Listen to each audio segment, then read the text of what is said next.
dan sosial budaya. Kalau yang sosial PPS itu nggak usah diajarin.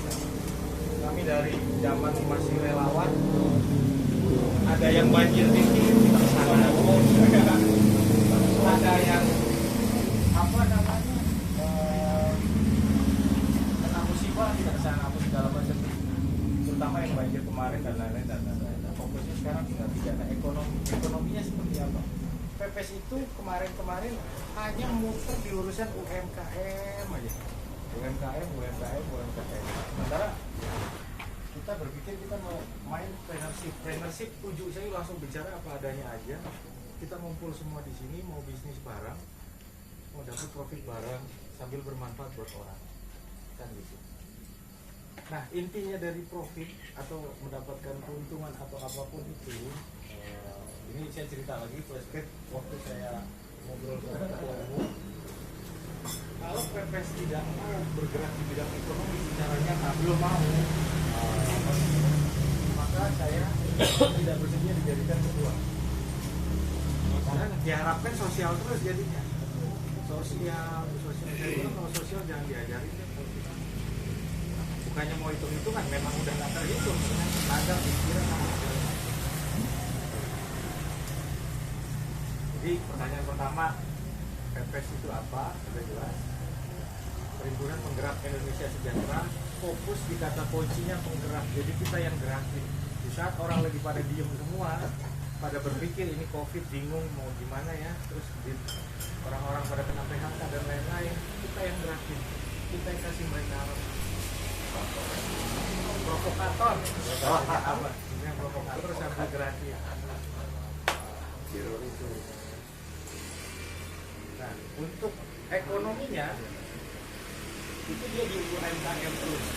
Lalu berpikirnya UMKM. Saya berpikir di UMKM adalah business as usual kan.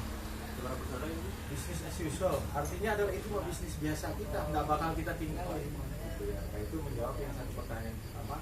Bagaimana strategi UMKM? Nah, UMKM yang pertama business as usual. Jadi bisnis as usual, kalau memang bicaranya kembali lagi UMKM ini posisinya di mana? Apakah dia baru mau nyiptain produk? Apa dia punya produk tapi rasa kurang? Atau dia produk udah bagus tapi packaging kurang? Atau dia udah bagus semua tapi izin nggak ada? Nah gitu, dari pertanyaannya bagaimana soal izin, halal, BPOM, dan lain-lain. Nah, itu larinya nanti antara si ekonomi dan si tim pendidikan. Kita kan gerakannya 4 tadi, ekonomi, pendidikan, sosial, kesehatan.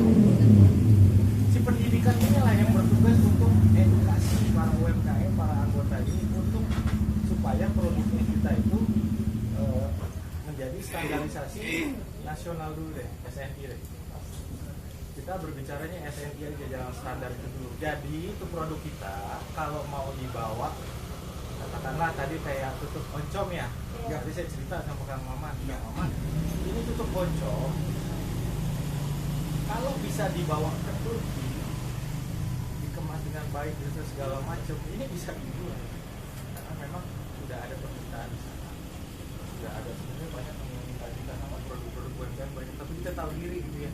Itu barang baru nyampe Soekarno-Hatta dari Tasik, naik pesawat baru nyampe Malaysia udah masuk banyak banget barang kita yang bagus-bagus, tapi itu kendala soal nah, itu nanti tugasnya daripada tim pendidikan yang berkoordinasi dengan dinas-dinas terkait dan pelatihan-pelatihan terkait. Jadi yang biasa yang ngeluarin pelatihan itu kan ada dua ya. Yang pertama adalah dinas UMKM dan koperasi. Yang kedua bisa daripada anggota kita yang memang statusnya sudah sebagai pendamping UMKM. Nah, kembali lagi kan kita PPS ini nggak kosongan, maksudnya bukannya orang-orang yang nggak ngerti banget, ada juga pelaku-pelaku UMKM yang udah oke lah, kayak ini di sebelah saya yang umpet terus gitu kan. Padahal mah kalau di Tasik mah gue ya, beliau benderanya berkibar gitu kan. Dari Bogor, dari Bandung dan lain-lain. Nah, itu strategi untuk itunya seperti itu.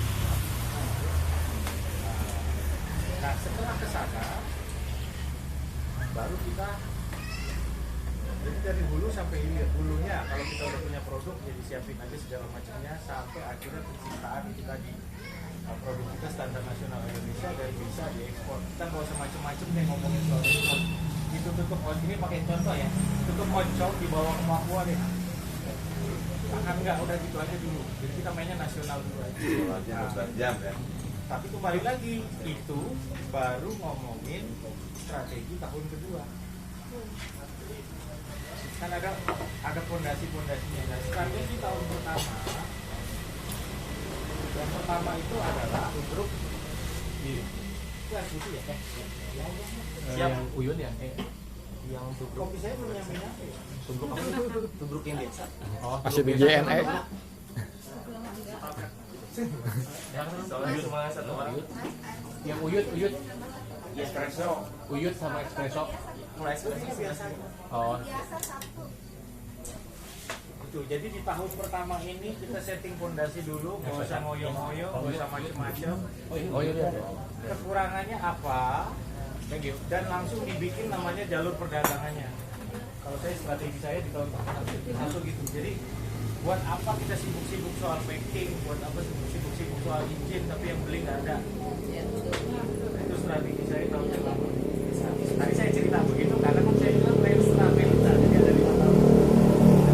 Tapi di tahun pertama kita ngedandanin produk kita, rasanya enak, bisa dijual di mana-mana.